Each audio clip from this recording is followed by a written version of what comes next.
Hi from the OD Company. This is a video to discuss embossing and debossing and printing. Both of these words are letterpress terms. This is a letterpress machine that we use in printing. It describes the terms embossing and debossing as being pushing of paper to a level that is different than the original level of the actual paper. Both of these terms are used in conjunction with offset and or digital printing. It's basically done with a die and a counter die. This would be a die, this would be the counter die. These two things fit inside each other. The paper is actually squeezed between them and we apply heat. The die is mounted on the platen. Counter die is mounted on the opposite platen, and this machine basically sits there and opens and shuts. It's basically a clamshell type press. Embossing is basically where you push the level of the image up above the original level of the paper. So embossing, another way to look at it would be is if you're walking along on the ground and all of a sudden you have to step up, that's embossing.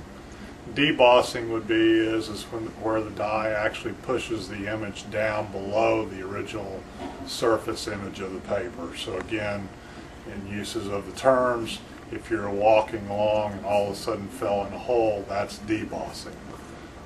We do this by uses of dies.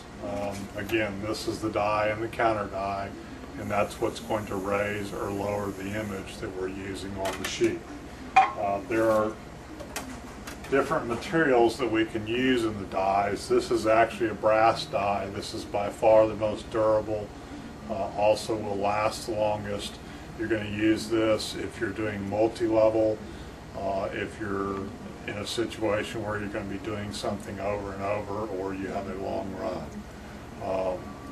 Brass would be the next level, I'm sorry, copper would be the next level down.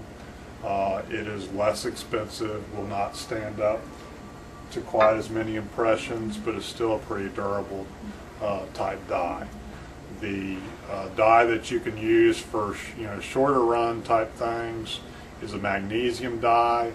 You're only going to be able to do a single level, and it's going to be more of a one-use type die.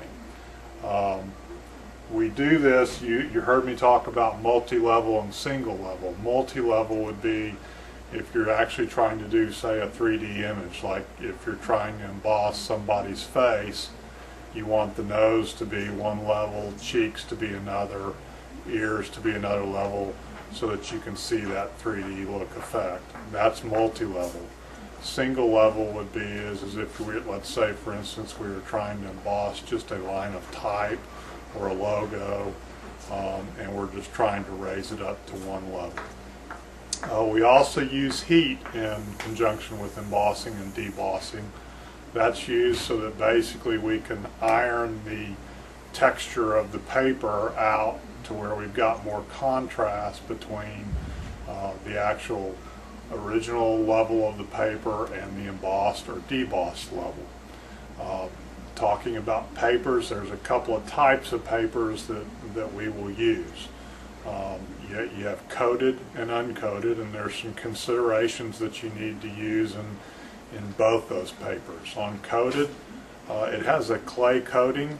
You're not going to be able to emboss quite as deeply, and basically what it means is that before you actually cut through that clay coating, you've got to keep it a lower level. On uncoated paper, you can emboss much deeper. You can do more multi-level type embossing, that kind of thing. So you have a lot more flexibility on an uncoated or a textured type paper. Hope this helps in understanding the difference between embossing and debossing as it applies in printing. If you need any more information, you can contact us. We're at odcompany.com. Thank you.